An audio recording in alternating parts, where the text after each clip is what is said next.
Shalom warga kerajaan, senang sekali kembali berjumpa. Dimanapun saudara berada, saya berdoa biarlah setiap kita semua dalam pemeliharaan Tuhan yang sempurna. Karena kita percaya kita punya Raja yang luar biasa. Nah, saudara terkasih dalam Tuhan, hari ini saya ingin membagikan kepada saudara bagaimana sebetulnya setiap kita pasti punya mimpi yang besar. Setiap kita pingin keinginan yang besar. Bahkan kita punya bercita-cita hal-hal yang hebat, hal-hal yang besar. Nah, seorang pengusaha, dia bukan paranormal, dia bukan tukang kuamia, dia bukan tukang ramal, tapi dia pernah berbicara, saudara. Ya, dia seorang yang bernama Dan Pena. Dia bilang begini, "Show me your friends and I will show you your future." Saudara terkasih dalam Tuhan, tunjukkan kepada saya temanmu dan saya akan menunjukkan masa depanmu. Wow, ini adalah sesuatu yang luar biasa menurut saya. Dia orang biasa, dia cuma seorang pengusaha yang sukses. Tapi dia bilang begini, saya bisa tahu kamu akan berhasil atau tidak kalau kamu menunjukkan teman-teman kamu. Nah, saudara terkasih dalam Tuhan, dalam kebenaran yang dia sampaikan ini, coba kita sama-sama benarkah sebetulnya dia betul-betul bisa. Nah, apa yang Alkitab katakan, bagaimana terhubungan antara kesuksesan kita dengan lingkungan sekitar kita, dengan pergaulan kita, dengan pertemanan kita. Mari kita lihat sama-sama dalam Amsal pasal 13 ayat yang ke-20. Ya, saudara, Amsal pasal 13 ayat yang ke-20. Dikatakan begini, "Siapa bergaul dengan orang bijak menjadi bijak, tetapi siapa berteman dengan orang bebal menjadi malang." Nah, saudara terkasih dalam Tuhan, dalam kebenaran firman Tuhan ini jelas sekali menekankan bahwa pergaulan itu akan menentukan kita ini jadi seperti apa. Banyak orang, saudara terkasih dalam Tuhan, berkata, kalau saya berteman sama siapa saja, saya setuju.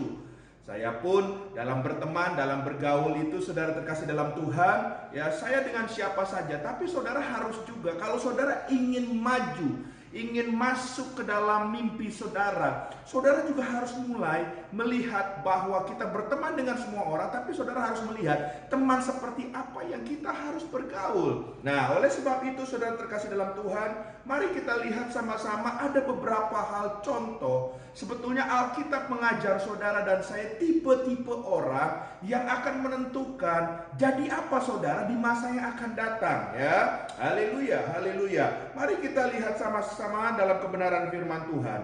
Amsal pasal 22 ayat yang ke-24. Di situ dikatakan saudara, bagaimana kalau saudara ya bergaul dengan orang yang suka gusar, saudara kan juga menjadi orang yang gusar. Jadi saudara terkasih dalam Tuhan, ya, kalau kita mendengar kata gusar, seringkali kita mendengar kata gusar hati. Artinya gini, orang yang penuh kekhawatiran hatinya. Kalau saudara bergaul dengan orang yang penuh kekhawatiran, nggak jauh-jauh, hidup saudara juga khawatir.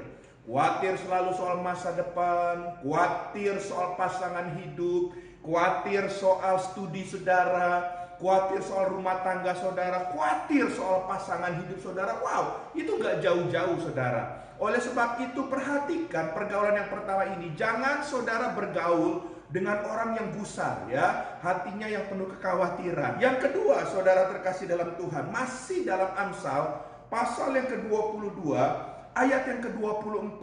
Dikatakan apa saudara terkasih dalam Tuhan? Jangan berteman dan bergaul dengan orang yang pemarah. Wah, haleluya. Dulu saudara terkasih dalam Tuhan, saya punya sahabat, orang yang temperamennya tinggi, ya. Orang Indonesia Timur bilang sumbu pendek, saudara terkasih dalam Tuhan. Kalau saudara terkasih dalam Tuhan, ada orang yang memang gak sengaja ngelihat dia gak suka dilihatin saudara, dia langsung marah. Dia bilang, apa lihat-lihat saya, saudara. Kalau orang itu berespon, dia malah tambah marah. Dia bisa pukul orang itu, saudara. Wow, dia temperamen sekali, suka pemarah, saudara. Dan karena waktu itu saya juga masih muda, saudara, karena saya bergaul dengan dia, saya merasa dia juga hebat bela dirinya. Saudara, saya juga merasa berani. Sehingga saudara terkasih dalam Tuhan, saya sempat saudara terkasih dalam Tuhan gak bisa kontrol emosi saya.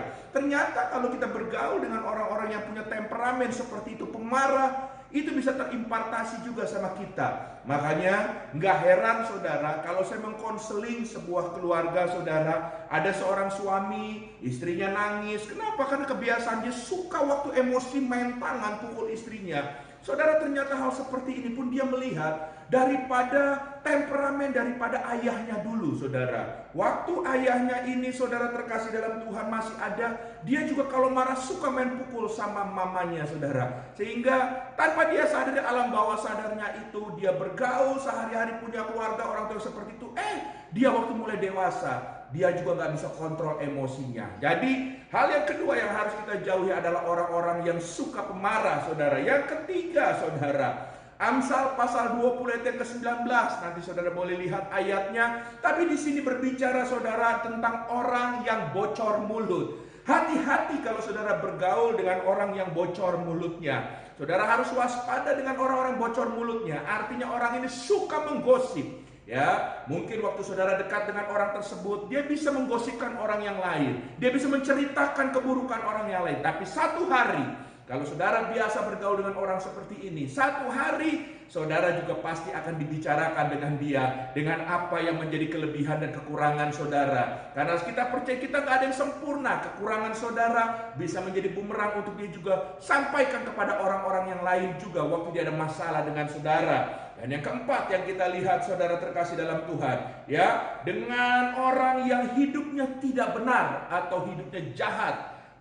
Ini sudah pasti, saudara. Jangan saudara bergaul dengan orang-orang yang hidupnya nggak benar, khususnya yang tidak sesuai dengan kebenaran firman Tuhan. Dulu saudara nggak suka berjudi. Waktu saudara bergaul dengan orang suka berjudi, saudara akan jatuh dalam perjudian. Dulu saudara nggak suka pakai narkoba. Saudara bergaul dengan orang yang pakai narkoba, saudara juga pasti akan jatuh dalam narkoba. Saudara nggak suka main perempuan. Waktu saudara bergaul dengan orang-orang seperti itu, saudara juga bisa jatuh.